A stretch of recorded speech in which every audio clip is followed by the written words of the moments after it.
fils, le fils de Rehoboth peut acclamer son Dieu. Alléluia. Alléluia. La joie de Dieu va déborder dans ta vie. La joie de Dieu va déborder dans tes activités.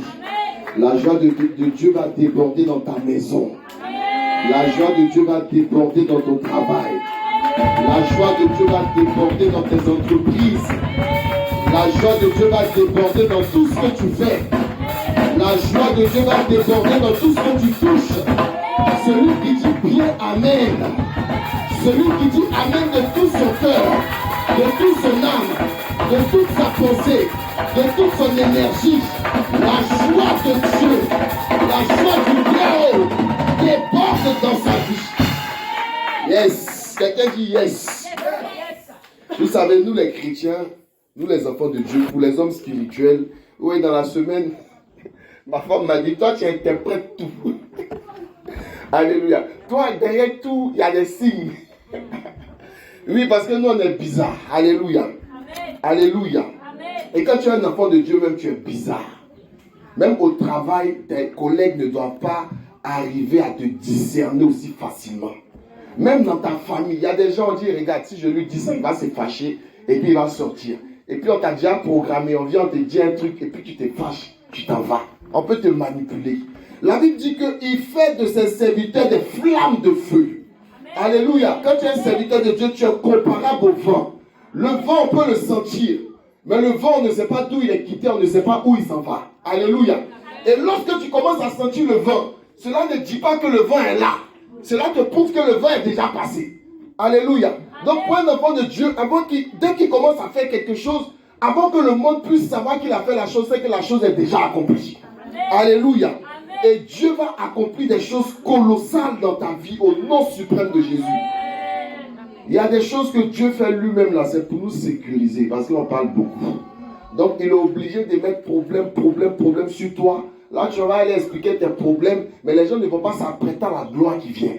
Parce que si lui-même il t'explique que tu seras béni, toi-même tu vas aller donner ta bénédiction aux gens. Alléluia. Est-ce que quelqu'un peut prendre Ésaïe, le chapitre 52, on va lire le verset 1 à 4 avant de passer à la parole. Alléluia. Ésaïe 52. Ésaïe 52, verset 1 à 4. Je lis la parole du Seigneur. Réveille-toi, réveille-toi. Revêt des habits de fête, Jérusalem, ville sainte. Car il n'entrera plus chez toi, ni incirconcis, ni impur. Alléluia. Est-ce qu'on peut lire ça ensemble? Réveille-toi. On lit ensemble? On peut se lever dans la présence de Dieu. 1, 2, 3. Réveille-toi, réveille-toi. Revêt ta parure Sion. Revêt tes habits de fête, Jérusalem, ville sainte. Car il n'entrera plus chez toi ni incirconcis, ni impur. Secoue ta poussière et lève-toi. Mets-toi sur ton sang, Jérusalem. Détache-toi des liens de ton cou, captive de Sion. Car ainsi parle l'Éternel. C'est gratuitement que vous avez été vendus. Et ce n'est pas à prix d'argent que vous serez rachetés. Amen. Amen. Amen. Ces paroles-là sont fortes. Avant que la délivrance puisse arriver dans ta vie, il faut te réveiller. Alléluia. Si tu ne te réveilles pas, tu ne pourras pas rentrer dans des choses. On dit revêt des habits de fête. Alléluia. Donc on demande à la personne qui n'est pas encore délivrée de se réveiller et de s'habiller comme si tout va bien. Alléluia. Alléluia. En fonction de la manière dont tu mets ton esprit et tu te présentes au monde, une bénédiction peut venir sur toi. Parce que là, si on n'est pas encore délivré, mais on lui dit revêt des habits de fête. Réveille-toi et habille-toi, présente-toi bien. Alléluia.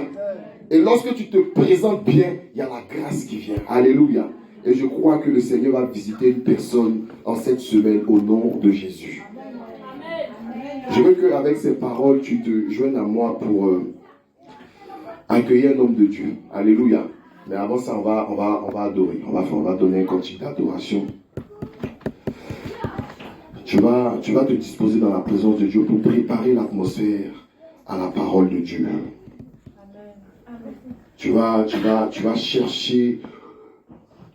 chercher l'esprit au plus profond de toi. Tu vas te disposer.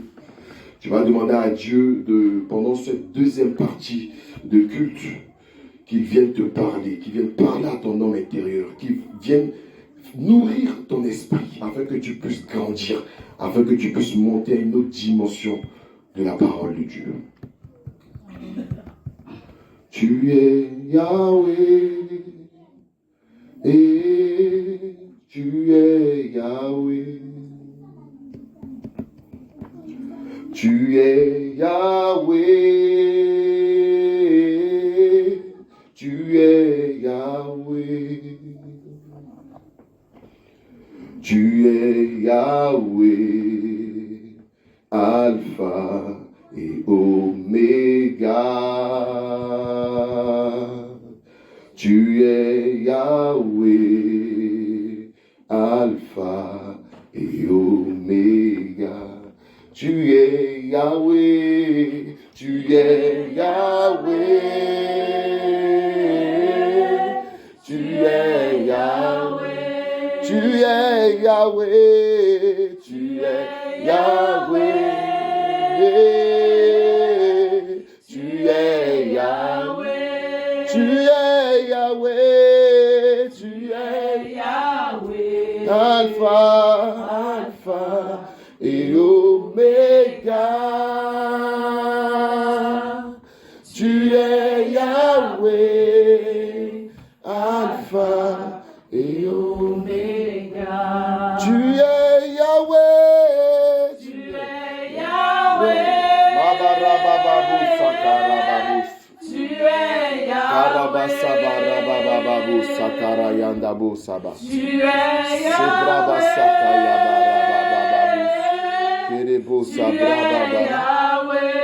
Tu es Yahweh, tu es Yahweh, Alpha et Oméga. Tu es Yahweh, Alpha et Oméga. Seigneur, tu es Yahweh, tu es Alpha, tu es Oméga. Ah, tu es le commencement et tu es la fin. Tu es le début et tu es la fin. Tu es notre alpha, tu es notre oméga. Et nous te soumettons notre vie. Mabrasa barababa. Tu es Yahweh, Alpha et Oméga. Tu es Yahweh, Alpha et Oméga. Est-ce que quelqu'un peut commencer à adorer Dieu? Est-ce que quelqu'un peut commencer à adorer Jésus? En lui disant, je vois ma situation, je vois les problèmes. Mais Seigneur, tu es Alpha et tu es Oméga. Je sais que tu auras ton mot à dire devant toutes ces circonstances. Ah, quelqu'un peut commencer à soumettre sa situation à Dieu. Il est Alpha, il est Oméga. Il n'y a aucune situation qui est au-dessus de lui. Il n'y a aucune parole qui peut monter au-dessus de sa parole. Il dit lorsque sa bouche dit, sa main l'accomplit. Il est ce Dieu-là qui nous connaît mieux que nous-mêmes. Il est Alpha, il est Oméga. Tu es Yahweh. Tu es Yahweh. Ah, tu es Yahweh dans ma vie. Tu es Yahweh. Tu es Yahweh. Mabro sakara baba babos. Elebo sakraya sabara bababosa. Ekelebo sabara bababos. Tu es Yahweh. Alpha et Oméga. Tu es Yahweh. Alpha et Oméga. Tu es Yahweh. Maresokara bababos.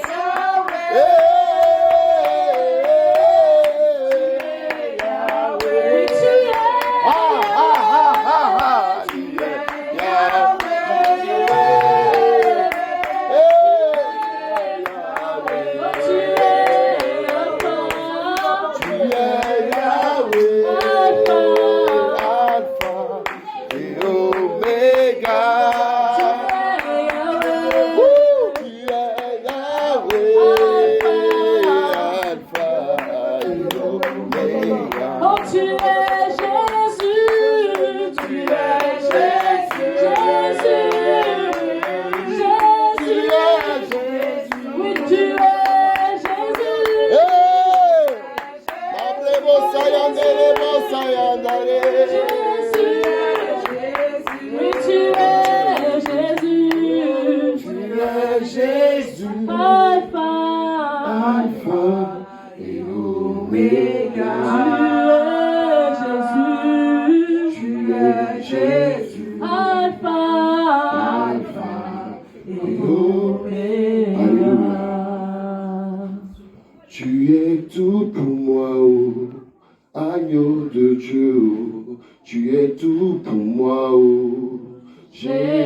Je n'ai personne devant moi, tu es tout pour moi, oh Jésus. Il n'y a personne derrière moi, personne devant moi, tu es tout pour moi, oh Jésus. Tu es tout pour moi, oh agneau de Dieu, tu es tout pour moi, oh Jésus. Tu es tout pour moi, oh agneau de Dieu, tu es tout pour moi, oh Jésus. Car je n'ai personne derrière moi, personne devant moi, tu es tout pour moi, oh Jésus. Il n'y a personne derrière moi, personne devant moi, tu es tout pour moi, oh Jésus. Masaraso sakarababababos.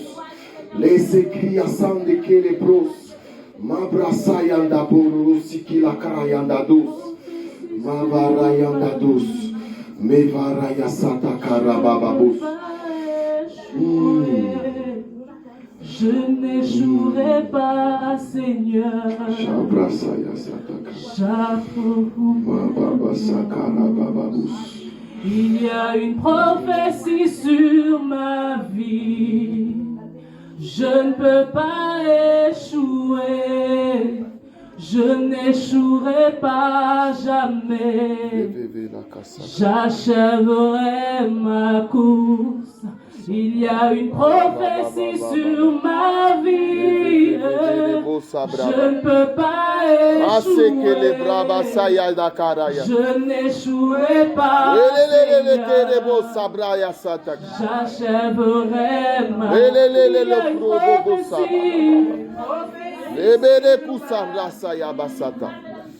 Mele krusa teke. Mabelelelele kurukusa barababa. La bebele lo krusa ya darababa. Va bebele de burukusa.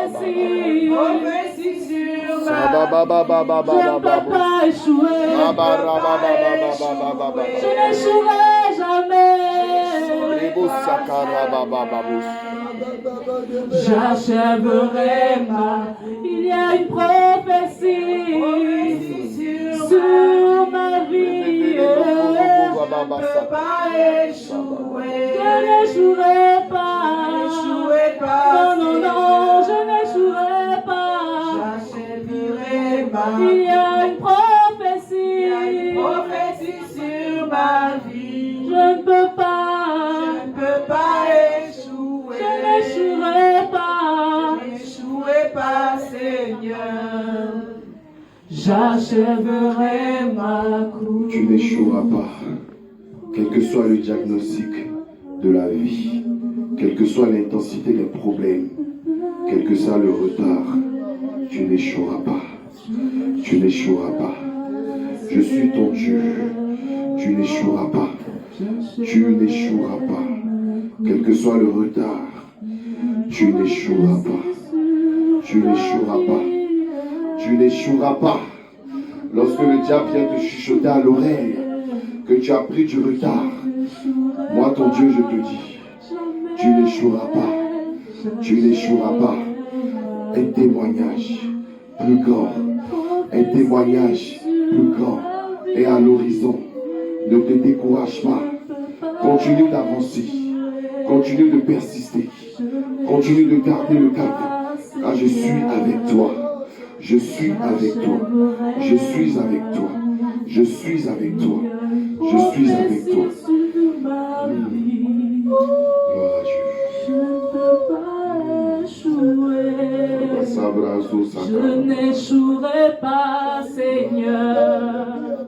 J'achèverai ma vie. Yes. Est-ce que quelqu'un peut dire Seigneur Jésus? Seigneur Jésus. Tu as dit quiconque vient à toi. Seigneur, quiconque aura tout laissé, aura abandonné sa famille, aura abandonné ses proches et viendra à toi. Seigneur, cette personne sera bénie dans ce siècle-ci et dans le siècle à venir. Seigneur, je prie que dans ces temps de communion avec toi, que l'onction relative à ce temps de grâce m'accompagne, soit mon parfum, soit mon odeur, que ton parfum me caractérise dans tout ce que je fais. Au nom de Jésus, que tout ce qui est difficulté, tout ce qui est problème dans ma vie soit neutralisé par ton esprit.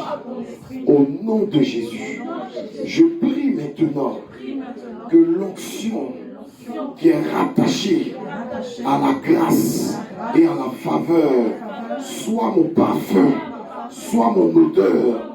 Je déclare à partir d'aujourd'hui que mon parfum s'appelle faveur de Dieu.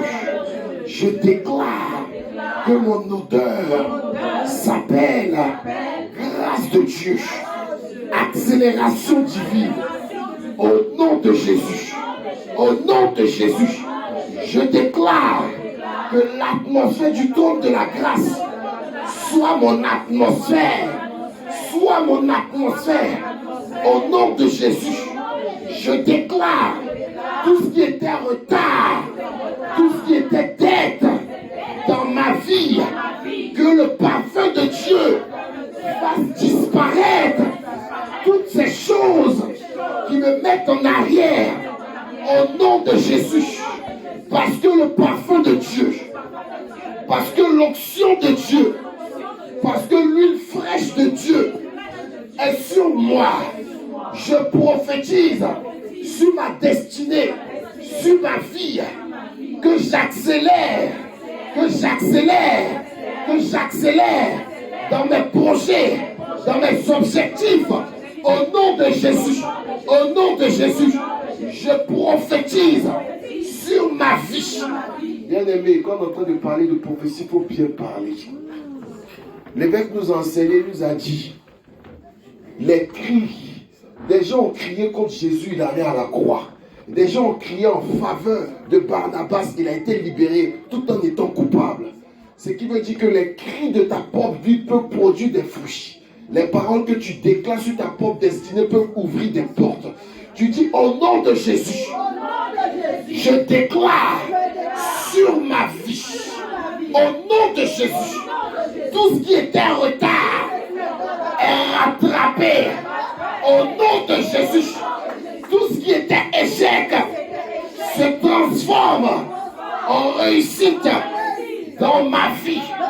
Au nom de Jésus, je déclare que tous mes objectifs seront atteints dans cette année. Au nom de Jésus, je déclare et je parle à mon corps. Tu ne connaîtras pas la maladie en cette année et dans les années à venir. Au nom de Jésus, je refuse d'être dans la pauvreté.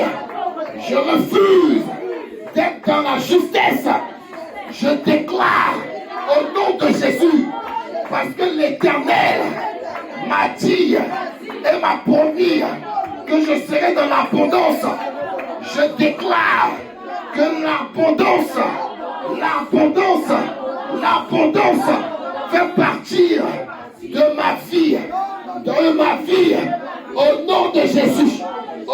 de Jésus, tout ce que je touche va en excès. Dans la réussite. Dans la réussite. Dans la réussite. Au nom de Jésus. Tout ce que je touche, tout ce que je fais, connaît la réussite. Au nom de Jésus. Je refuse la médiocrité. Je refuse la médiocrité. Au nom de Jésus. Et j'appelle dans ma vie l'excellence, la hauteur, la grandeur, au nom de... Alléluia. Alléluia. Je refuse que je sois un exemple de honte. Bien aimé, il faut bien parler. Je refuse. Vous savez, parfois quand on veut offrir quelqu'un, on dit, ah, tu as investi dans ça. Mais attends, je te dis, il y a une autre personne qui a investi aujourd'hui dans cette même affaire, elle est tombée. Et donc, cette personne-là devient un exemple de honte. Alléluia. Il faut dire, je refuse d'être un mauvais exemple.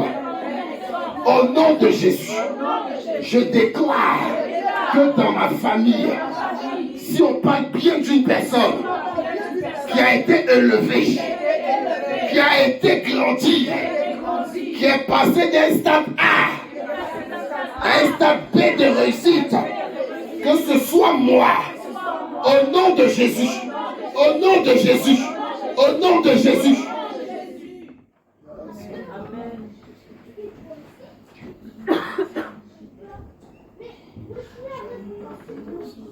Je déclare que toutes ces paroles qui ont été annoncées en ce jour puissent produire du fruit en abondance. Toi qui as dit aux Égyptiens, toi qui as dit aux Israélites, ces Égyptiens que vous voyez là, vous ne les verrez plus. Seigneur, je me base sur cette parole-là. Et je déclare que le célibat que tu vois aujourd'hui, tu ne le verras plus. Au nom de Jésus. Je déclare sur cette même parole, lorsque l'Éternel a dit à Moïse, ces Égyptiens que tu vois là, tu ne les verras plus. Je parle à tes comptes en banque et je parle à tes finances, ces dettes, ces découvertes, ce compte à vide que tu vois aujourd'hui, tu ne le verras plus. Au nom de Jésus.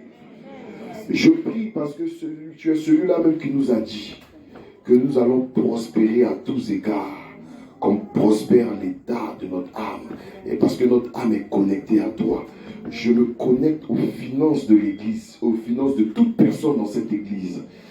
Et je déclare maintenant qu'il y a une visitation divine au nom de Jésus. Je prophétise que cette Église ne connaisse plus de problème d'argent. Je déclare que ton compte ne connaisse plus de problème d'argent au nom de Jésus. Si tu n'as rien dans ton compte minimum, tu as 30 000 euros. Je prophétise ces choses au nom de Jésus. Je déclare que ton seuil, ton plus bas niveau que peut accueillir, d'argent que peut accueillir ton compte, soit fixé à 30 000 euros au nom de Jésus. Je déclare ces choses sur la chair et je parle sur l'autel de Dieu. Je déclare que l'ange qui est habilité à maintenir les finances se connecte à toutes tes sources de revenus et que l'argent rentre en cette année au nom de Jésus. Je prie que tu sois une source de bénédiction pour ton entourage et que l'argent ne te stresse plus parce que Dieu te fait Dieu pour l'argent. Et je prie que l'argent te serve et que non toi tu serves l'argent au nom suprême de Jésus. Est-ce que quelqu'un peut acclamer Jésus? Alléluia. Est-ce que tu peux bien acclamer Jésus? On vous dit d'acclamer, tu vas... Amen. Amen.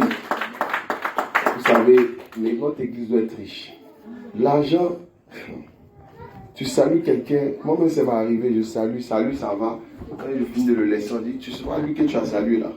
C'est le directeur régional Accor. Moi-même, il me demande s'il a fait une faute. Parce qu'on me dit la position qu'il a, il est dans les grades élevés. Donc tu repasses en feedback, tu dis que je suis venu, j'espère qu'il est bien sale. Parce que l'argent c'est un pouvoir, hein? Alléluia. À cause de l'argent, les gens ont vendu le droit d'aînesse. Ils sont passés à côté de la bénédiction. Il avait faim, il ne pouvait pas payer, on a mis lentilles devant lui, il a mangé. Quand tu n'as pas l'argent, tu n'as plus de dignité. Alléluia. Il faut que Dieu nous visite.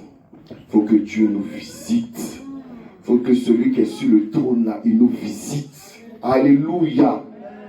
Les gens vont venir emprunter chez toi. Tu ne vas jamais emprunter à quelqu'un. Les gens n'auront pas peur de te regarder, de te soumettre des problèmes de 100 000 euros parce que l'Éternel t'aura béni au-delà de 100 000 euros. Ah, il ne parle pas d'une église vivante. Les gens vont te regarder droit dans les yeux. Oh, il y a des gens à qui on explique des problèmes de 1 million d'euros parce qu'ils ont la capacité de résoudre ces problèmes-là. J'ai dit, Dieu, le Dieu que je sais, va te faire rentrer dans cette catégorie de personnes. Les gens auront des problèmes de 10 millions d'euros. C'est à toi qu'ils vont penser. Parce que Dieu va te faire monter à une dimension où l'argent, le pouvoir n'aura plus de secret pour toi. C'est possible. Alléluia. Il te sera fait selon ta foi. Je reçois, je reçois, je reçois, je reçois. Alléluia. Est-ce que tu peux te lever?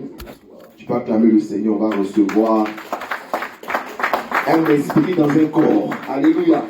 Nous sommes des êtres humains. Alléluia. Donc c'est parce qu'on est dans un corps qu'on est humain.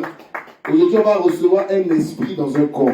Une personne à la bouche autorisée. Une personne qui a la capacité de parler sur ta vie, de parler sur ta destinée. Un prophète authentique de l'Éternel. Est-ce que tu peux acclamer le Seigneur pour recevoir un homme embrasé? Oh, tant que tu n'acclames pas bien, est-ce que tu peux recevoir le prophète Nathan Bodier? Des acclamations, des acclamations, des acclamations, des acclamations, des cris de joie, des cris de joie, des cris de joie, des cris de joie, des acclamations, des acclamations, des acclamations. Alléluia. Alléluia. Est-ce qu'on peut acclamer Jésus? Est-ce qu'on peut acclamer Jésus? Alléluia. Amen. Bienvenue à Rehoboth.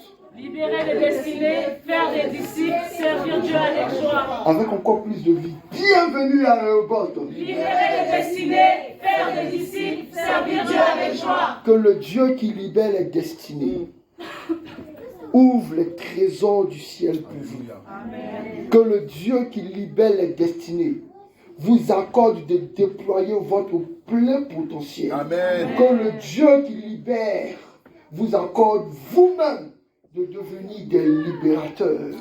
Au nom de Jésus. Amen. Amen. Amen. Vous vous asseoir dans la présence de Dieu. Alléluia. Amen.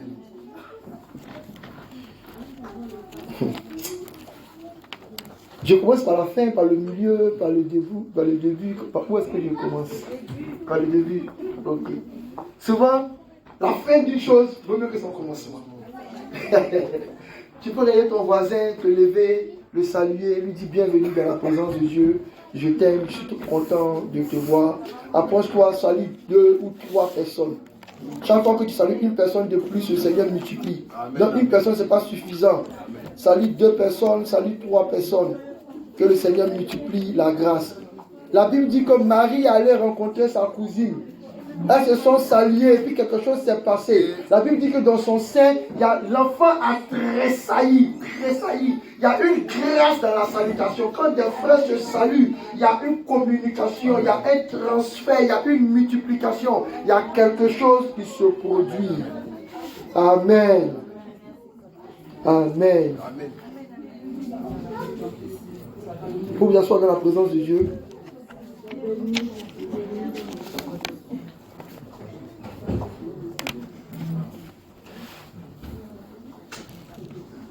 Le mois d'avril a un thème particulier, mais le prophète Méchak a touché quelque chose que le Seigneur m'a demandé de faire, en parlant un peu de la richesse. Et je vais faire cette parenthèse-là, et puis je vais revenir par le début. Est-ce que quelqu'un peut dire à son voisin comment est-ce qu'on augmente l'argent? Comment est-ce qu'on... Qui sait comment est-ce qu'on augmente l'argent? Ah, vous devez savoir, hein? Ok, bien, en travaillant, encore. En investissant. D'accord. Quoi encore? En donnant la dîme. Un peu d'accord. En donnant l'offrande. D'accord. Parce que n'oubliez pas, on vous a dit que la dîme, elle fait quoi? La dîme confirme à Dieu que l'argent que tu m'as donné là, c'est bien arrivé chez moi. Tu peux envoyer encore. Il a failli dire donc ceux qui. Il a failli dire ça, mais il ne dirait pas. La dîme, c'est le SMS de confirmation. Quand tu envoies ta dîme, ça fait ping. Ah, c'est bien arrivé chez elle. Et puis il dit, ok, ramène encore. Et puis maintenant il augmente. Ça, c'est le premier principe de la dîme. La dîme, il est dans la relation transactionnelle avec Dieu. Quand je te fais un pay libre, je ne sais pas si tu as reçu, mais j'attends le SMS de ma banque. Quand ma banque dit, elle a reçu, je sais que tu as reçu. Tout ce que tu vas faire avec ça, c'est ton problème. Mais je sais que tu as reçu. Donc souvent, quand on n'est pas dans ce contrat d'alliance avec Dieu, souvent il se demande si vous avez bien reçu. Vous voyez? Et il faut se poser la question, est-ce que j'ai envoyé la lettre à Dieu pour le mois prochain? Donc quand vous regardez, vous rentrez au ciel, il y a un tableau comme ça, et puis on voit mois de mars, c'est pas arrivé. Mois d'avril, c'est pas arrivé. Oh, Dieu n'est pas menteur. Je me dis déjà envoyé. On dit non, c'est pas arrivé. Donc entre nous et Dieu, il y a quelqu'un qui n'a pas fait le travail. Souvent c'est le système de la vie qui fait que quand tu vas envoyer les problèmes de ce monde, et puis c'est fini. Mais je prie au nom du Seigneur Jésus, qui vous donne la grâce et l'opportunité de confirmer à Dieu que vous avez bien reçu la provision divine et qu'il peut envoyer encore une mesure serrée, une mesure augmentée. Amen. Au nom de Jésus. Amen. Vous savez que pour moi, dans ma doctrine, ce n'est pas la doctrine de l'Église, c'est ma doctrine moi. C'est pourquoi je précise. La dîme n'a rien à voir avec le sacré de 10%. La dîme a plutôt à voir avec le sacré de mon alliance. Et dans la Bible, quand vous allez lire, vous allez voir qu'on a jusqu'à 8 ou 10 sortes de dîmes. Et chaque dîme répond à un besoin spécifique. Amen. Amen. Donc, je fais partie de ceux qui ne sacralisent pas le 10%. Je fais partie de ceux qui disent que Dieu aussi, il apprécie les faibles commencements. Parce qu'il y a des gens qui sont arrivés à Dieu, et puis il y a déjà découvert, il y a déjà crédit, il y a déjà beaucoup de problèmes sur eux. Donc pour ceux-là, leur dîme peut ressembler à une offrande sacrificielle.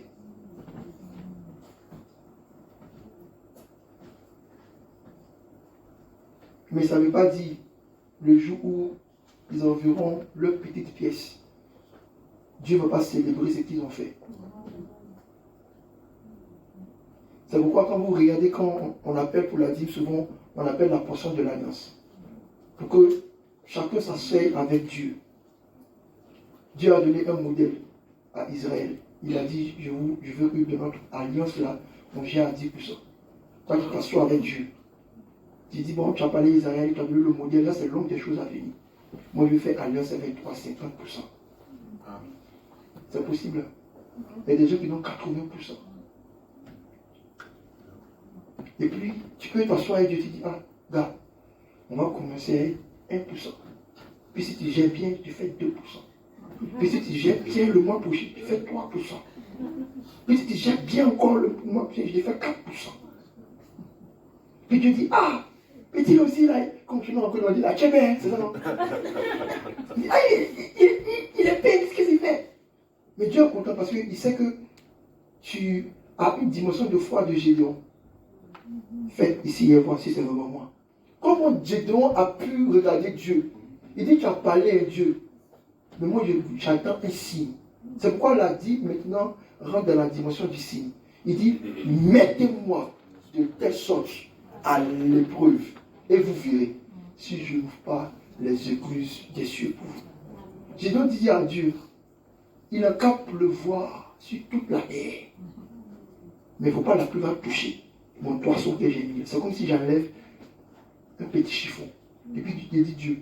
C'est comme si tu vas dans ta douche, dans ta baignoire. Hein?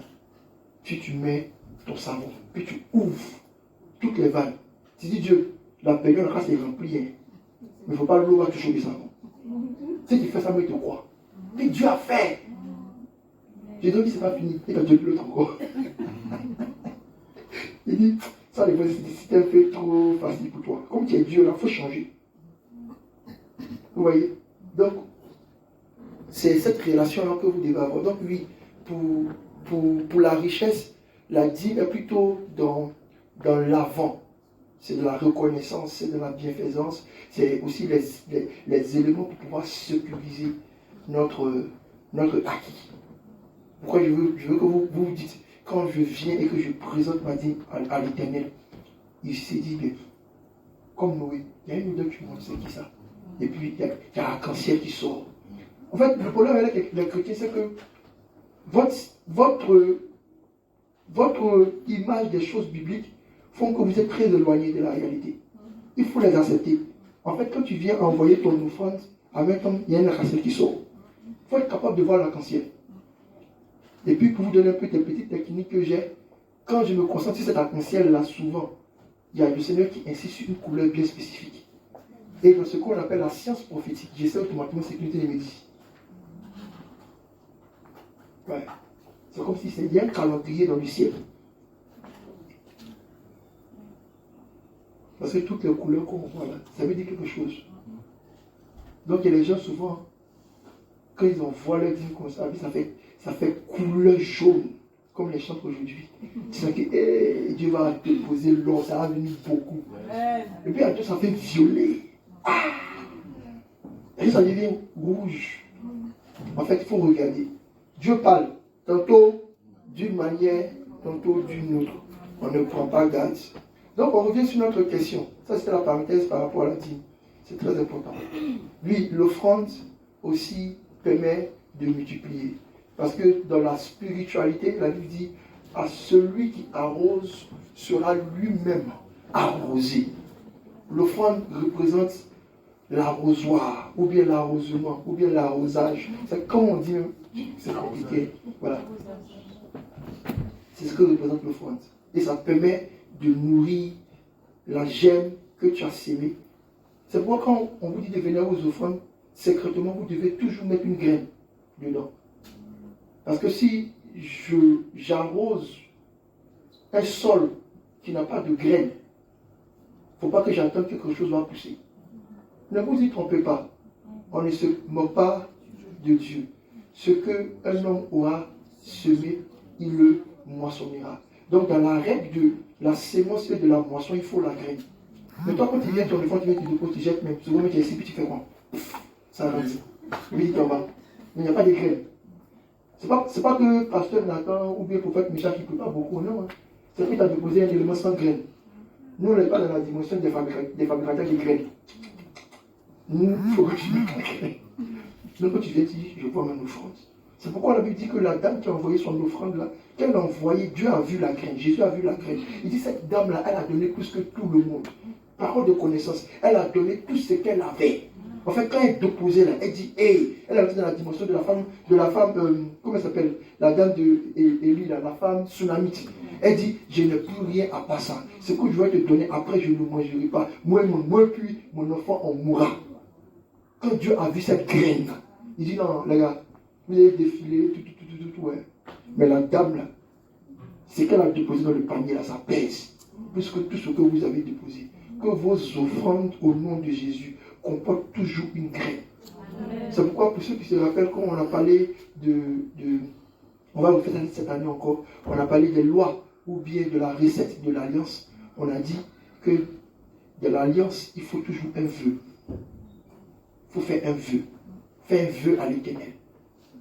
Dieu ne se fâche pas si vous ne faites pas. Il va se fâcher si vous faites des vœux. Il est obligé même parce que Dieu est quelqu'un qui aime ça. Il aime se démontrer dans le vœu. Ah Seigneur, Il a dit, Anne, elle priait, il n'y a pas de vœu. Le jour, elle a trouvé le vœu. Elle dit, donne-moi un enfant, il te donne. Il dit, hein? Vite. Une dame qui a fait combien d'années dans le foyer, elle n'a jamais eu une grêle fécondée. Son mari a éteigné seulement, elle a enceinte et rassasié, car il y avait furon qui sont gonflés partout. Parce que Dieu a entendu le vœu.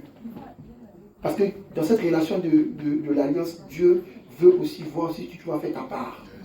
Et quand tu fais ta part, il augmente encore. Donc après, qui connaît encore un autre secret pour augmenter l'argent? On fait le culte ensemble. Puis après, il y a un coup. Parce qu'il va dire après, il faut qu'il y ait un coup dessus. On a dit investir. Après, on a dit travailler. Mais le thème qui me plaît, c'est travailler. Parce que ça va représenter, on y a représenter 3 piliers pour augmenter l'argent. 3 piliers. Le travailler, là, il rentre dans un bon pilier.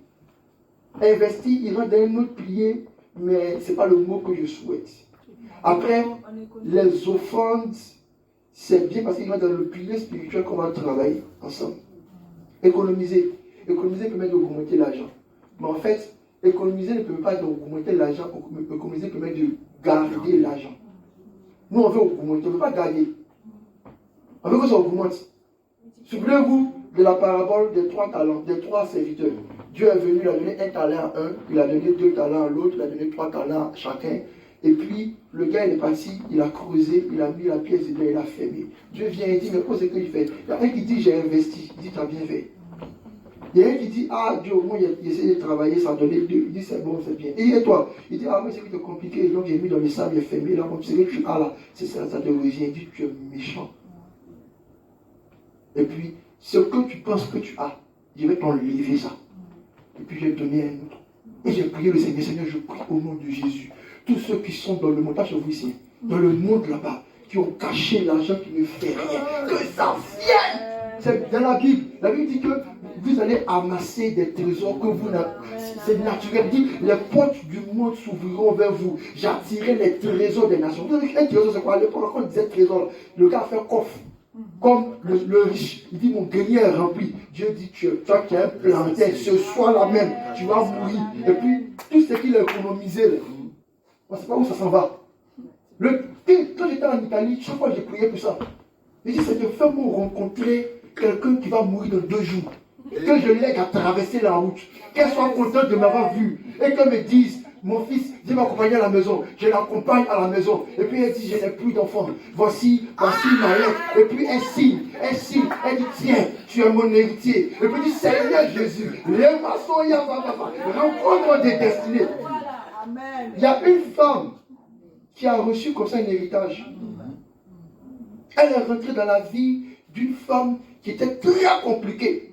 Toutes les personnes qui s'occupaient d'elle ont fini par l'abandonner parce qu'elle est compliquée. Elle est arrivée seulement, elle a fait 2 semaines. La femme l'a dit, j'étais compliquée. Beaucoup m'ont abandonné. Mais toi, les 1 semaine que tu as fait avec moi, vraiment, tu as essayé de m'écouter. Parce que, en fait, maintenant, c'était une dame, si elle veut dire ce travail-là, elle n'a plus rien. Donc, on l'insulte pas, elle fait bien son travail. Oui, mais c'est souvent ça le preuve que Dieu nous fait. Parce que quand tu sais que ton devant, ton derrière n'est plus soudé là, tu es obligé de bien faire ce qu'on te demande de faire.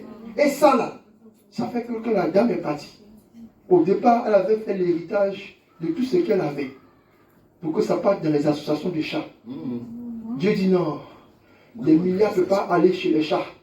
Il faut que je trouve une fille fidèle. Et puis elle est rentrée dans la vie de la dame. On l'a Même le banquier était choqué. Il dit, hey madame, est-ce que vous savez ce que vous avez gagné? Elle dit, je ne sais pas. Il dit, vous êtes millionnaire. Elle ne comprend pas ce que ça veut dire millionnaire. On lui explique, bon, tu vois là, l'immeuble où tu partais soigner la dame là, l'appartement 3 là, c'est pour toi. Mais c'est pas seulement que l'appartement, hein, tout l'immeuble là, c'est pour toi. Ça, c'est ça qui est intéressant. C'est comme ça que dans la spiritualité, on peut faire quelque chose. Et je vais expliquer ça la dernière fois, que quand vous lisez la Bible dit que tous les trésors de la terre sont dans les eaux. Donc pour que vous soyez riche spirituellement, il faut que vous soyez des explorateurs. parcourir les eaux. Qui a encore une autre idée de comment est-ce qu'on augmente notre argent? Comment est-ce qu'on augmente notre richesse? Ok, donc je vous donne les 3 piliers. On va commencer par le milieu. On augmente notre richesse pour notre argent par le salaire. Donc on devient ouvrier. Parce que la Bible dit, l'ouvrier mérite son salaire. Donc si tu veux augmenter ton argent, il faut que tu travailles. Il faut que tu fasses quelque chose. Il faut que tu vendes ton temps. Il faut que tu vendes ta force. Il faut que tu vendes ta présence. Il faut que tu vendes ton discours. En tout cas, il faut que tu sois un ouvrier quelque part. Et pour que ton argent s'augmente, il faut travailler plus. C'est ce qui est arrivé à Jacob. La Bible dit que pour Rachel seulement, là, il a travaillé 7 ans. Et puis il a travaillé plus. Satan voulait faire partie de cet argent-là dans la main de quelqu'un d'autre. Mais Dieu a changé les choses en sa faveur. Donc si vous voulez augmenter votre richesse, il faut que vous travaillez. Si vous ne travaillez pas, il faut que vous soyez fort spirituellement. Le prophète Michel, il connaît ma parole. Depuis que Dieu me l'a dit, je suis sûr que c'est vrai et ça ne va jamais changer. Sur la terre où nous sommes, soit tu as une grande foi, soit tu as beaucoup d'argent. Tu choisis. Mais je vous assure qu'avoir une grande foi, c'est pas facile. Déjà une petite foi, comme un grain de sénévé, déplace les montagnes. Donc avoir une grande foi, Jésus regarde le monsieur puis dit, je n'ai pas vu une aussi grande foi dans tout Israël. Parce que lui, il a dit à Jésus, que moi, je donne des ordres à mes soldats et ils s'exécutent. Toi, tu es le Fils de Dieu, donne des ordres et ça va se réaliser. En fait, il disait à Dieu, parce que dans la réalité spirituelle, c'est pourquoi j'aime beaucoup prophète Michel, il va dans la dimension de la proclamation des déclarations prophétiques. Parce que dans la réalité spirituelle, vos prières et vos déclarations sont des soldats. Donc, c'est pourquoi Jésus dit, je n'ai pas vu de grande foi. Parce que le gars, il a dit, la révélation, par révélation, que chaque fois que Dieu parle, lui dit, quand aucune de mes paroles ne retourne à moi sans avoir exécuté. Qui retourne? Ce sont des soldats, il va exécuter son travail et il revient. Et la parole de Dieu est puissante. Donc, ce n'est pas un serviteur ou bien un bon ou bien. Non, c'est un soldat. C'est les soldats qui ont la puissance. Donc, chaque déclaration prophétique, chaque parole de puissance est un soldat. C'est une armée que vous relâchez quand vous priez. Mais jusqu'à là, Jésus dit, vous n'avez pas encore prié. Parce que on va passer par l'école de la prière bientôt. Donc, par le milieu, c'est le salaire. L'ouvrier mérite son salaire. Donc, si tu veux augmenter ta richesse, il faut que tu travailles. C'est pourquoi Satan nous a mis dans un système où même la stabilité professionnelle est bousculée.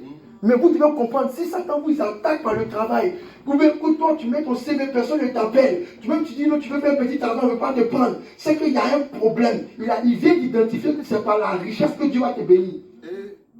Écoutez, c'est comment j'ai remarqué. La Bible dit que quand Dieu et Satan parlent de Job, Satan dit à Job, Seigneur, c'est parce que tu l'as gardé et tu l'as protégé. Enlève les gardes. Et la première garde que Satan vient enlever, c'est son argent. Parce que l'argent, c'est des gardiens. Je vais vous montrer comment aller ton gardien. Dans ce qu'on appelle les 7 pouvoirs.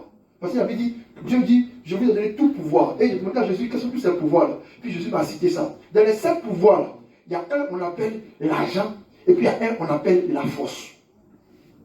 Ok? Tout de suite, là, si des brigands rentrent ici, ils vont tous nous frapper, ils ont le pouvoir sur nous. Parce que chaque mois, on va aller dans les toilettes, c'est fermé. Et non, nous, le combat inutile n'est pas dedans. On est comme Jésus. En fait, les gifler à gauche, gifler à droite, on va laisser ça, vous allez faire ça entre vous ici. Parce que la force, c'est un pouvoir. Regardez un peu le monde. Quelqu'un qui est plus fort que toi, Il va venir te regarder dans le train. Souvent, il est un peu drogué. Mais c'est qui est là. C'est qui est là. Pourquoi? Parce qu'il a un pouvoir sur toi. Il a la force. Mais j'ai été surpris de voir que des gens qui sont frêles, qui n'ont même pas de force, ils sont entourés des gens les plus forts de la terre. Quand ils marchent comme ça, tu vois, c'est des gars de quoi? Et toi, tu es musclé comme ça, tu es déjà petit, monsieur là, pourquoi? Est-ce qu'il a la force que toi? Garde le corps, et toute sa force, pourquoi? Le monsieur qui est devant là, il a l'argent. L'argent, c'est un pouvoir. Yes. Donc, quand Satan attaque Job, il dit Dieu l'a gardé, la première garde qu'il enlève, c'est l'argent. Parce que l'argent vous garde. L'argent vous garde. Moi, mes fils spirituels connaissent. Je leur ai dit, les amis, vous êtes grands maintenant. Je ne vais plus courir avec vous pour faire des nuits de veillée spirituelle tous les vendredis. Maintenant, on a notre veillée spirituelle une fois dans le mois. Parce qu'on vient de lire la parole de Dieu là. Proverbe dit, mon fils, la sagesse te gardera. Le jour où on t'a attaqué, on t'a vaincu, c'est que tu as manqué de sagesse. C'est pas parce que tu as non, tu es bête, mais. C'est Satan t'a attrapé, puis t'as. C'est qu'est-ce que Jésus dit? Quand Jésus dit, soyez renouvelés dans l'esprit de votre intelligence. Ou bien Jésus regarde ses disciples, mais jusqu'à quand vous allez.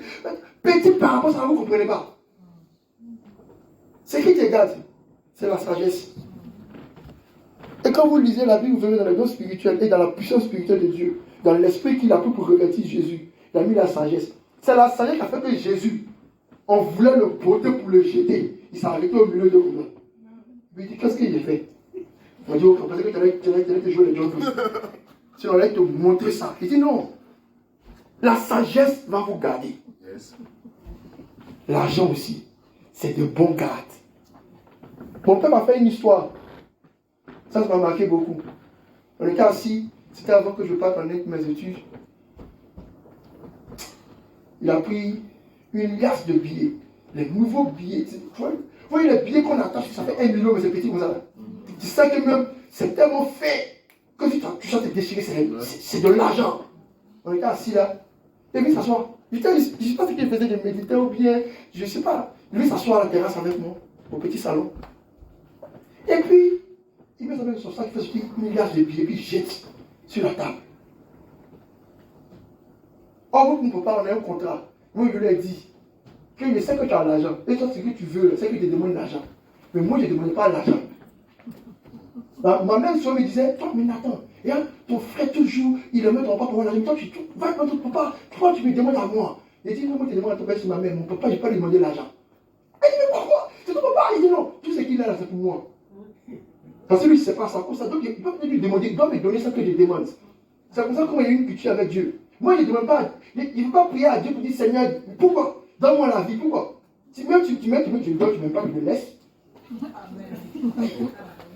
Quelle avait demandé? Est-ce que toi, même ton enfant, il y a des choses qui te demandent, ah mais tu payes. J'ai payé un jouet pour Kingsley. L'autre, il me dit, casse, il a demandé. Il a demandé quoi? Il dit, il a senti de moi qu'il avait ça. Il avait besoin. Donc mon père, il s'assied avec les billets. Et quand là, il me s'est dit, non, ça c'est la provocation. Il me dit là, l'argent, il ne veut pas l'argent. Mon père, c'est moqué de moi. Hein.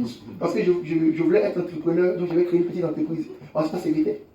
Parce que elle dit, cherche client. La boule, pendant un mois. Même un client, elle n'a pas trouvé. Ça va facile d'entreprendre. Hey, je fais une unité pour elle. Appelle les entreprises, elle appelle. Non, j'ai eu une entreprise à bien. Alors, elle dit, hey, elle fait du travail entrepreneur. Ah. Donc, il me dit, l'argent, j'ai mal au dos. Il est venu fourrer moi. L'argent, ici, là, me gratte. Mais il fait quoi? Lui, il parle à l'argent maintenant. Et puis, il me regarde. Il dit, tu vois, Nathan, ce n'est pas l'argent que tu dois rechercher. C'est les hommes. Parce que l'argent n'a pas d'oreille.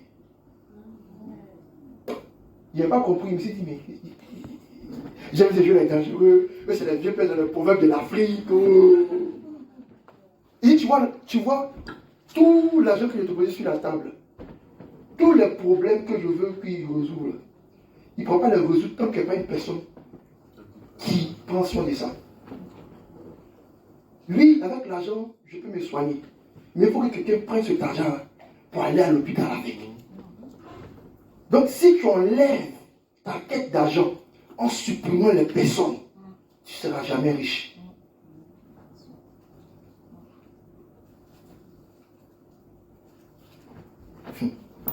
J'ai élaboré ça tout de suite dans la réalité spirituelle. Je reste au milieu. Premier élément, travailler plus. Travailler plus pour salaire ouvrier. Si tu veux avoir... C'est pourquoi vous voyez, parce que mes gens me racontent ça. Il y a des collègues qui ont 2, 3 jobs à la fois. Mais dans chaque élément, il y a ses limites. Hein. Tu dois travailler plus. Il ne faut pas travailler pour te tuer. Le deuxième moyen d'avoir l'argent par la colonne de l'ouvrier, c'est de vous reconvertir. Le monde avance. C'est vrai, tu as commencé avec une société de cybercafé. Ça n'a plus marché en France. C'est vrai, on t'a formé pour être pompiste. En France, ici, il n'y a plus de pompistes. Les gens sont là maintenant. Non, je travaillais, mais je ne travaille plus. Reconvertis-toi. Dieu t'a donné la capacité de devenir. Donc, si tu as un travail qui n'est plus un travail important, un travail où on ne paye plus bien, un travail où on paye mal, un travail qui est en train de disparaître, va te former, va apprendre, ou bien change de position, reconvertis-toi. La reconversion professionnelle est une manière pour vous d'augmenter aussi votre revenu, en prenant le chemin du salaire. Changez de travail. Tu es là tout, avant on avait les primes, mais maintenant on n'a plus les primes, tout est gâté. Bon, mais aujourd'hui, maintenant c'est les noirs qui sont venus de gâter tous les marchés. Avant on nettoyait, on balayait, maintenant pour balayer c'est compliqué. Toujours accuser les gens, il y a l'argent quelque part. Tous ceux qui ne balayent plus là, ils sont où? Pose la question. Tous ceux qui ne suivent plus les vitres là, ils sont où? Ils sont quelque part. Il faut te reconvertir. La reconversion, c'est important. Si tu prends le chemin du salaire, en tout cas, il faut te reconvertir. Ce sera long de faire mon témoignage, mais il faut se reconvertir. Tu es là comme ça. C'est comme un train qui doit rentrer à la gare Saint-Lazare. Il arrive, on dit tous les quais sont occupés. Je ne peux pas te dire non, il va m'arrêter ici, il attend que lui n'a pas d'abord. Mon frère, cherche un quai où tu peux garer. Tu vas ton argent. Sinon, où tu es là, tu peux rester là. Tu ne sais pas qui va partir. Vous savez que nous on a fait ça à l'époque. Je vous ai pas fait ça. Tu rentres plus Seigneur. Depuis là, moi, tu m'as dit que j'allais être le directeur. Depuis là, lui il est là. Il est là. À 15 qui va mourir. Parce que on dit, il y a un monsieur, il y a un monsieur qui a construit une entreprise. On lui a dit, mais il n'y a pas de place. Il n'y a pas de place. Pendant 2 ans, il n'y a pas de place. Un jour, il était là pour s'en dire, le responsable financier est mort. Il a écrit lettre. Bonjour, je vous ai écrit vous postuler il y a 2 ans de cela. Je vous ai écrit, vous dites non, responsable financier est là. Je viens d'apprendre dans le journal, numéro 307, que le 7e mois sur la 3e page, c'est le directeur financier. Donc là, il y a place. Donnez-moi le travail. Pendant 2 ans, là, reconvertis-toi. Tant que ce n'est pas une prophétie que Dieu a fixée là. Tu as devenu sorcier, hein. C'est pour ça qu'au travail, il y a beaucoup de sorciers. On est là. Mais moi, ça m'a tout dérégné. Jésus, oh. Mais le gars, il est toujours là. Moi, c'est qui peut dire qu'il est chef de service. Mais non. Il a un bruit du dessus. Il y a des gens là. Un jour, exemple, on m'a dit, il dit, mais moi, c'est qui est bien chez moi. Je vous dis, ça vous fait mal. Dans le monde spirituel, tous ceux pour qui vous priez pour qu'ils meurent ne peuvent pas mourir. Pourquoi? Parce que dans le principe spirituel, Dieu, quand il voit que si quelqu'un en met beaucoup la mort, il fait encore plus grâce. Là où le péché a abondé, la grâce a surabondé. Donc celui que tu critiques le plus, celui que tu dois partir à l'enfer le plus, Dieu encore sa grâce va surabonder. Il sera encore là. C'est pourquoi dans mon village, là, les sorciers les plus dangereux sont encore là. Parce que tout le monde veut la mort. Et puis Dieu, sa grâce surabonde. Pour les tuer, bon, c'est pas la peine de la prière. Sinon, pour le tuer, c'est pas dire, non, il y a une autre manière de le tuer. Il y a une autre manière. Donc, par le salaire, il faut se reconvertir. Le 3e élément pour augmenter son argent, pour augmenter sa richesse par la voie du salaire, il faut devenir performant. Quand on parle des employés, il faut être le meilleur. Il faut être Joseph, il faut être Daniel. Prie, Seigneur, que je sois le meilleur. Quand le roi vient me voir, c'est moi qui suis le meilleur. Les chrétiens, à cause de ce qu'on chante, tu es l'alpha et l'oméga, le premier et le dernier. Et tous, tu vas être dernier, jamais premier. Soyez premier un jour. Quand tu es premier là, c'est mauvais. Non, moi j'ai pas la répétition. On dit bon, on cherche ça des services. Ah non, j'ai pas la répétition. Devenez premier. Soyez performant. Parce que plus on t'accorde des tâches, plus tu es performant, plus on te paye. Yes, yes. Pour petit témoignage, moi mes responsables me disaient toujours, Nathan, dans ta catégorie et dans ton profil, tu es le mieux payé dans la boîte. Ils disent, oh, c'est pas suffisant. Moi, ils m'en foutent de vos paroles, tu es le mieux payé. Moi, je regarde mon objectif. Si est-ce que mon argent est beaucoup? Est-ce que ça me fait voyager chaque 3 mois? Si ça ne veut pas, je m'en fous de vous, je vais me chercher un euro. Pour augmenter votre argent par le salaire. 1. Travailler plus. Il y a des gens qui peuvent avoir un travail où ça ne fatigue pas beaucoup. Vous pouvez compléter un petit travail là. 2. Il faut se reconvertir. Là où on paye bien, chez moi dans mon domaine de l'informatique, là où ça paye bien, c'est cybersécurité. Moi j'étais dans génie logiciel. Un matin, j'ai changé tout mon CV, on m'appelle il dit, en changeant juste une phrase, une ligne, je suis dans un domaine, puis on s'en va comme ça. Il faut se reconvertir. Et 3, il faut être performant. Celui qui a toutes les meilleures performances, si on dit ça là tu sais faire, ça là tu maîtrises, tu as tous les talents. La Bible dit que s'il y a quelqu'un qui est talentueux au milieu de vous, il sera auprès des rois. Si tu n'es pas encore auprès d'un roi, c'est que tu n'es pas talentueux. C'est que tu sais faire là, beaucoup de gens savent faire. Mais si tu es talentueux, tu seras auprès d'un roi. Devenir performant. C'est pourquoi de cette ligne-là, on appelle ça augmenter sa richesse par la voie de Daniel. C'est Daniel qui vous a montré ça. Daniel, il travaillait plus que eux tous. On dit astrologie, c'est les chefs. On dit divination, c'est les chefs. On dit organisation, c'est les chefs. On dit spiritualité, c'est les chefs. On dit énigme, c'est les chefs. Mais quand tu fais comment? Non, les chrétiens, non, moi, tu sais, moi, je suis juste. Moi, je sais faire juste ça. Hein. Non, il faut travailler plus, mon frère. Il faut travailler plus. Par la voie de Daniel, c'est la reconversion. On lui a dit, là. Daniel il a travaillé avec 2 rois différents. On a dit 3 rois différents. Le roi est mort. On pouvait les renvoyer tous. Daniel est encore là. Les autres, on les a renvoyés. Mais il est toujours là. Il se reconvertit. Tu as besoin d'un avocat. Je suis un avocat. Moi, je suis un avocat de l'éthique. Il fait tout. Lui, là. Multitâche. Lui, il est tournevis. Couteau suisse. Il y a tout en lui. Si vous voulez augmenter vos richesses, priez le Seigneur. Par le travail, en tout cas, c'est Daniel. Dans la Bible, l'un des modèles, c'est Daniel. Daniel, c'est le modèle excellent. La Bible dit que celui qui est performant, qui est compétent, qui est intelligent, c'est auprès des rois qu'on va le trouver. C'est la voie de Daniel. Le deuxième moyen d'augmenter sa richesse, c'est le profit. Donc, premier, c'était le salaire. Donc, c'est pour les ouvriers. Deuxième, c'est le profit. C'est pour les commerçants.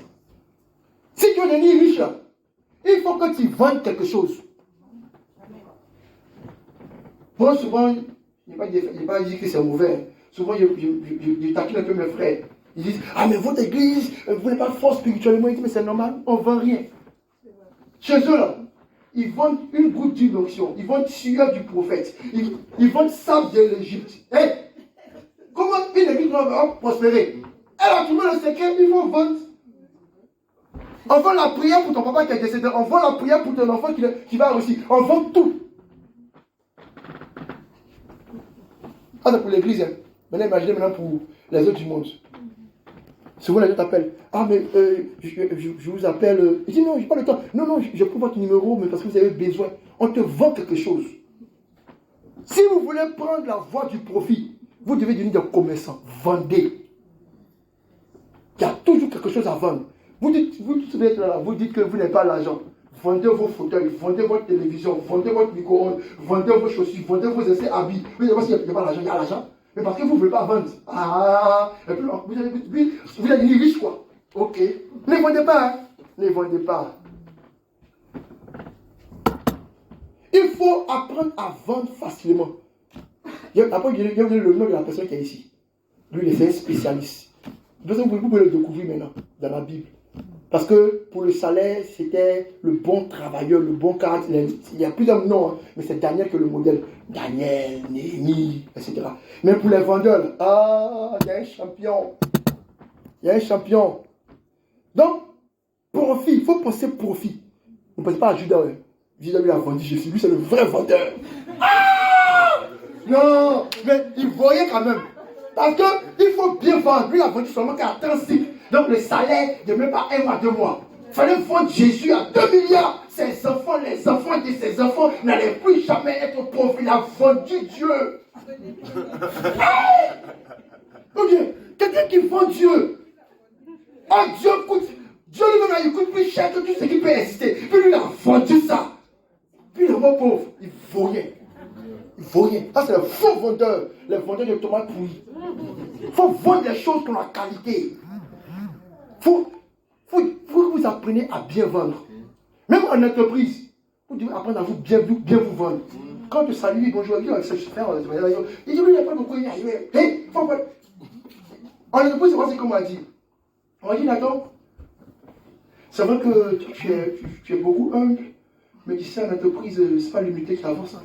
C'est ceux qui parlent beaucoup qu'on écoute. Même s'il n'y a rien derrière, ils parlent. On aime le vendeur, on aime le marketeur. Il dit, hé, moi, ce qui peut voir, c'est Bible. Ce qui me touche. Maman va voir à la maison. Elle va parler. Dès qu'elle dit, mais j'entends, non. On va dire, essayer de m'entraîner.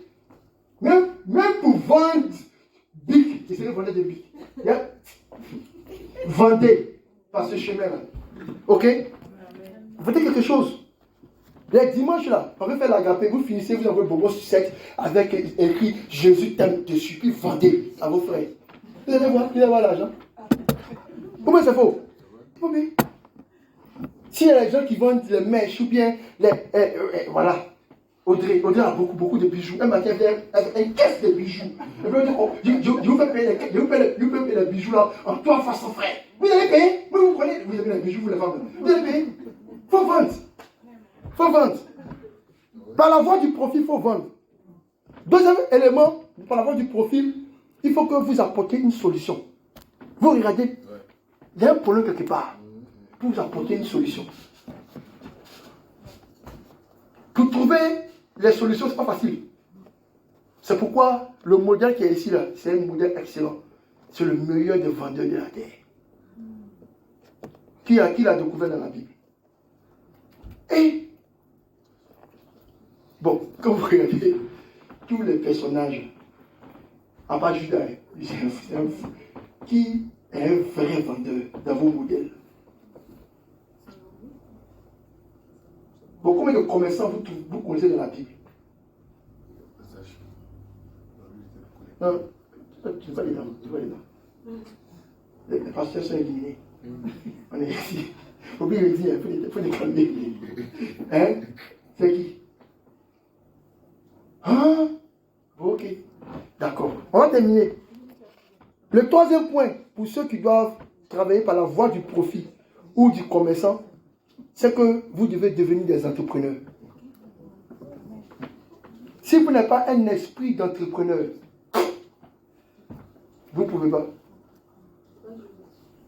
Le meilleur vendeur de la Bible, ce n'est pas Joseph, c'est son frère, Judas. C'est vrai qu'il y a le Judas qui a vendu Jésus. En fait, tu ne sais pas Judas dans la Bible, c'est le vendeur. Lui, il a vendu Joseph.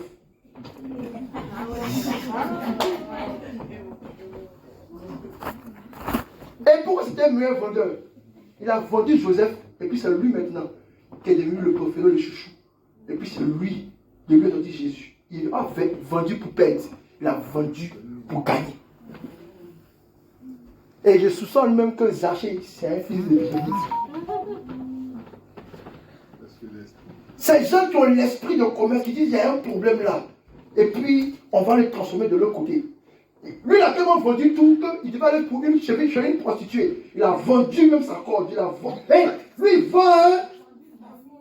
Judas. Non. Lui, il vend tout. Donc, il y a un profit quelque part là. Lui, il vend. Mais quand vous lisez même dans la Bible, c'est le meilleur vendeur. Et quand vous regardez tous ses descendants, pour entrer même dans le trône de David, vous connaissez David? David dit que David, tous les rois voulaient le tuer. Il fuyait jusqu'à... Et puis il est tombé dans le groupe d'un groupe des rois qui devaient le tuer. Ah, c'est une action prophétique, il est fort. Hein? Il est arrivé. On dit, oh, voilà David. On l'a tué. David a commencé à baver, cracher sur sa barbe. On dit, oh, mais qu'est-ce qu'il a? Il a vendé dirigeant. Il a mis quelque chose. Il a maman. Cet esprit d'entrepreneur dit, comment est-ce que je tire profit d'une situation désavantageuse? Yes. Si tu n'as pas ça là, il ne faut pas prendre cette colonne là. Il faut prendre la colonne du salaire. Mais je vous conseille d'utiliser les 3 colonnes. Et la dernière colonne que je vais vous présenter, c'est la colonne numéro 1. Si vous devez augmenter votre richesse, la première des choses, quand on est chez les ouvriers, ils doivent devenir performants.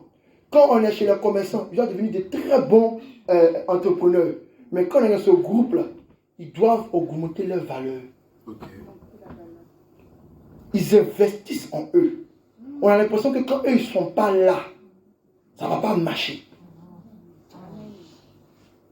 Si vous devenez la personne référente pour tout et pour tous, si vous devenez la personne centrale, si vous devenez la personne dont on a besoin, si votre valeur, parce que regardez, il y a des gens qui sont très compétents dans la force, dans le truc du salaire, mais tu travailles avec eux, tu as plus travailler avec eux. On ne les aime pas. Il est intelligent, mais mauvais comportement. Il ne va jamais être promu. Même s'il est promu, on va le bloquer quelque part. Votre valeur, comment est-ce que vous vous voyez? Votre valeur intrinsèque, c'est ce qui va vous rendre riche. Une année, j'ai un de mes frères qui m'a appelé, m'a dit, je rentre à Abidjan, il m'a dit, ah Nathan, il y a une entreprise qui veut recruter, tout ça, là, je voulais postuler, mais bon, j'ai postulé. Parce qu'à l'époque, les gens postulent en secret. Parce qu'il ne veut pas de compétiteurs. Il a postulé, mais il n'a pas eu. Maintenant, comme il n'a pas eu, maintenant il a pensé à moi. Ah, si tu fais. Regarde ce que je lui ai dit. Je lui ai dit, mais c'est où ça? Parce que j'ai pas vu ça sur Internet. Il dit, oui, c'est un circuit là, j'ai postulé. Moi, si tu veux, je peux te faire postuler. Il dit, je peux te faire postuler, je te paye chaque mois 30% de ce que je vais gagner. Mais elle a dit, Nathan, c'est pas possible. Je dis, si, je te dis. Parce que l'offre qu'il m'a proposée, à l'époque, moi, j'ai dit de lutter pour trouver 300 000, 400 000. C'était une offre de 1 500 000. Donc pourquoi être mauvais, quoi? Le fait que j'aime, je lui ai montré cette valeur-là. Il est resté collé à moi jusqu'à ce que je quitte le pays. Il dit, j'ai trouvé un homme qui a la parole et puis qui est un homme de valeur. Vous, on vous regarde, les gens vous aident. Demain, parce que nous avons besoin de vous aider. Vous êtes dans l'église, hein, ça coûte des ans. Si vous dit ce que vous êtes, votre nom là, je vous dis ça. Il faut augmenter votre valeur. Deuxième élément de cette colonne-là, il faut que vous exploitez vos talents. Jésus, par le travail, il devait être menuisier. Il n'allait jamais être connu comme le meilleur menuisier de la terre. Mais quand il allait exploiter son talent, son don que Dieu lui a donné, d'être un enseignant de la parole, tout le monde en Israël disait, mais lui, là, ce qu'il a formé. Vous êtes assis tous là.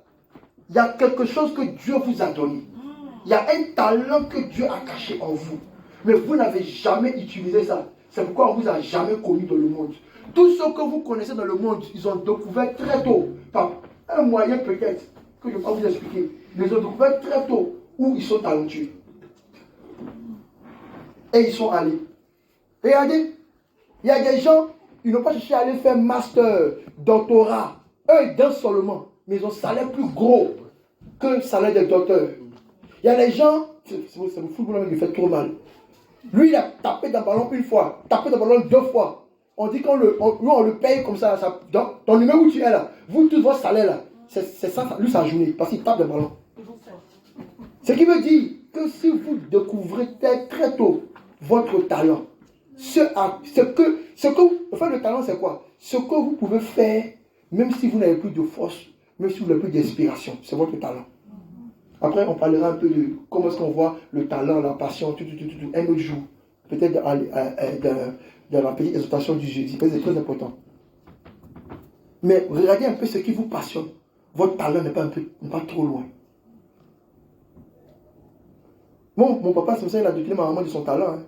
Ma maman, elle s'est levée, elle dit, elle va être sœur catholique. Il dit, ma chérie, je ne suis pas trop sûr que le Seigneur t'a appelé, parce que entre l'appel du Seigneur et mon appel, tu vas choisir. Il a traqué la dame jusqu'à... Pourtant, elle s'est préparée, elle a payé ses chaussures de sœur, elle a commencé à payer ses petits voiles, elle a commencé... Elle a détourné ça. S'il n'avait pas fait ça, moi je n'aurais pas tenu. Vous comprenez? Donc là, elle a son talent là. C'était d'accoucher Nathan. C'était pas... Il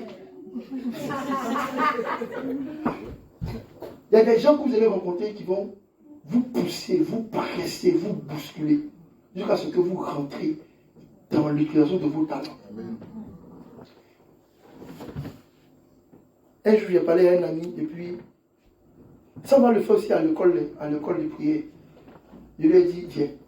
Et puis, il a dit, bon, il faut prophétiser. Ah, mais je n'ai pas prié. Il dit, non, je n'ai pas eu de prière. Il dit, il faut prophétiser.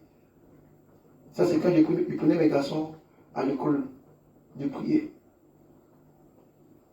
Il était là, il ne sait pas ce qu'il va dire. Il dit, tout ce que tu vas dire là, c'est prophétie. Il me regarde comme ça. Il dit, ah! Il dit, prophétise, on partit vite. Quand il a laissé son âme accepter ce qu'on a dit. Parce que pour lui, pour être prophète, il fallait que je le prenne, que je le trempe dans de l'eau, que j'attaque quatre cordes rouges sur sa main, et puis que je le gifle avec mon pied gauche. En fait, les gens, ça marche pour certaines personnes. Mais pour lui, ça marche. Des gens, toi-même pour ton enfant même, tu lui dis, ah, ma fille, j'ai acheté ce bracelet-là, c'est un bracelet, j'ai prié dessus. Hein. Quand tu portes ça comme ça, tu l'as pu utiliser dans la classe, elle devient première. Le bracelet n'a rien à voir. Mais elle a fixé son esprit sur le bracelet pour que ça déclenche une capacité dans son esprit. Même dans la médecine, il y a ça. Hein. Il y a les gens qui ont cancer, on n'arrive pas à les soigner. On leur dit, propose ce médicament-là. C'est quoi, c'est paracétamol. On leur fait croire que non, c'est un médicament qui guérit le cancer quand on était d'essayer. 2 mois après, le cancer a disparu. Effet placebo. Comment on a disjoncté son cerveau. En fait, tout ce qu'on fait comme action prophétique et acte prophétique vous fait rentrer dans ce que l'on appelle l'exercice de la foi. Yes. La foi vient de ce que... C'est pourquoi veillez bien sur votre foi. N'entendez pas tout et n'importe quoi. Vous devez exploiter votre talent. Et maintenant, le dernier élément de cette colonne qui est la colonne des inventeurs, on appelle ça la colonne des génies. Les gens disent, est-ce que la Bible elle est génie? Elle est génie, hein? C'est que vous devez devenir spirituel. Beaucoup de gens qui utilisent cette colonne-là, ils ont une forme de spiritualité. C'est pourquoi le thème d'aujourd'hui, c'est devenir spirituel. Parce que cette spiritualité-là va vous aider à ouvrir beaucoup de choses. Pas seulement pour augmenter votre argent, mais pour augmenter tout ce que vous voulez augmenter. Si vous voulez augmenter l'épanouissement de votre maison, si vous voulez augmenter vos dons spirituels, si vous voulez augmenter votre ministère, si vous voulez augmenter votre quiétude, tout ce que vous voulez augmenter, vous pourrez le faire seulement si vous utilisez cette colonne des génies. Vous devez devenir spirituel. Priez pour moi afin qu'il me soit donné, quand j'ouvre la bouche, de faire connaître hardiment et librement le mystère de l'évangile. Pourquoi je vous parle de ce thème aujourd'hui? Au corps pastoral, le Seigneur nous a inspiré pour le trimestre qui arrive, c'est-à-dire avril, mai et juin. Donc le mois d'avril, mai et juin, tout le thème qu'on va couvrir sur ce trimestre-là, c'est le monde spirituel. Ok? Mais pour que vous puissiez aller dans le monde spirituel, on a décidé que ce mois d'avril-là, notre thème, c'est que vous devenez hautement spirituel. Mon thème d'aujourd'hui, c'est devenir spirituel seulement. Vous voyez le hautement là. On va faire ça à l'école du soir. Yes. Parce qu'il y a des choses qu'on peut dire seulement que la nuit. Donc aujourd'hui, on va faire seulement que devenir spirituel. Yes. Mais dans le cours du soir ou bien à la petite association, on va essayer de maintenant aller hautement spirituel. Parce que nous sommes tous spirituels. Mais au milieu de nous, il y a les bébés spirituels. Il y a les adolescents spirituels, ils souffrent même. Ils ont le don spirituel et puis bon, souvent ça marche, souvent ça ne marche pas. Comme les crises des ados, toujours en crise avec le Saint-Esprit. Dieu leur a valé, il est fâché. Et puis à ceux qui sont matures spirituellement, les hommes faits. Et puis à ceux qu'on appelle les vieillards.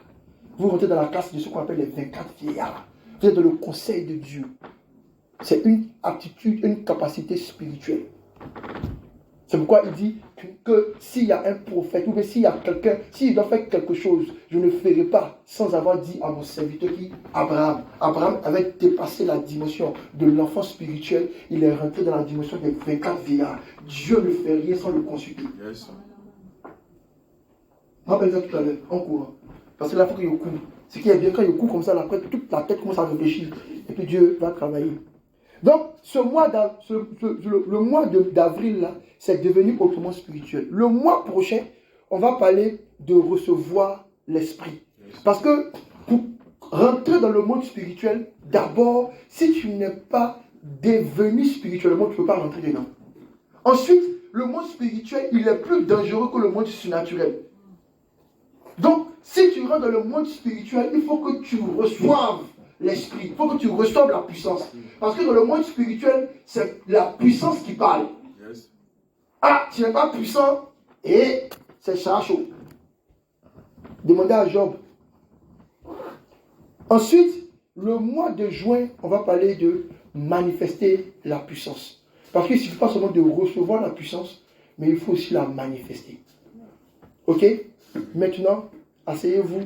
On va courir sur notre thème. Amen. Amen. Dans le devenir spirituel, je veux que vous compreniez qu'on va toucher 4 choses. Mais ce sera une minute chaque fois. La première des choses... Attends, c'est vrai, j'ai oublié. Levons-nous, on va lire notre verset de notre thème d'aujourd'hui. Dans 1 Corinthiens, chapitre 15, verset 46. 1 Corinthiens, chapitre 15, verset 46. On va se lever pour honorer la parole de Dieu. Et puis, essayez de me faire confiance. En 10 minutes, je pense qu'on peut terminer beaucoup de choses pour aujourd'hui. 1 Corinthiens, chapitre 15, verset 46. Lisons la parole de Dieu. Mais ce qui est spirituel n'est pas le premier. Ce qui est animal, c'est ce qui est animal. Ce qui est spirituel vient ensuite. Je reprends. Mais ce qui est spirituel n'est pas le premier. C'est ce qui est animal. Ce qui est spirituel vient ensuite. Asseyez-vous. C'est pourquoi notre thème, c'est devenir spirituel. Parce que c'est vrai, il y a des gens qui disent que depuis le sein de ma maman, je suis prophète. Oui, ça c'est le titre. Mais devenir spirituel, ça ne se fait pas depuis le sein de ta maman. C'est pourquoi lisez Jérémie. La Bible dit ceci de Jérémie. Jérémie dit que il parle à Jérémie, il dit, Jérémie, avant que tu ne sois conçu, moi je te connaissais. Je t'avais déjà établi prophète des nations. Mais Jérémie était assis là-bas, il faisait autre chose que la prophétie. Il a fallu qu'il soit à la rencontre de Dieu pour qu'il puisse maintenant entamer le processus pour rentrer dans une destinée qui est le prophète. Yes. Donc ça ne peut pas exister que vous soyez spirituel d'un coup. Non, on devient. Parce que la première des choses qui se manifeste sur notre terre, c'est la matérialité. Et ensuite, la spiritualité. Pourquoi je vous dis ça? Écoutez-moi, bien-aimés. La Bible dit que Dieu quand il devait créer l'homme, il a pris la boue, il a soufflé dans la boue. L'homme est devenu un être vivant. Et qu'est-ce qu'il fait maintenant? La Bible dit, il prend l'homme et il le met dans le jardin d'Éden. Ça veut dire que l'homme que Dieu a créé, que nous sommes aujourd'hui, il a créé d'abord dans la matérialité. Et ensuite, c'est par la main de Dieu qui va l'introduire dans la spiritualité.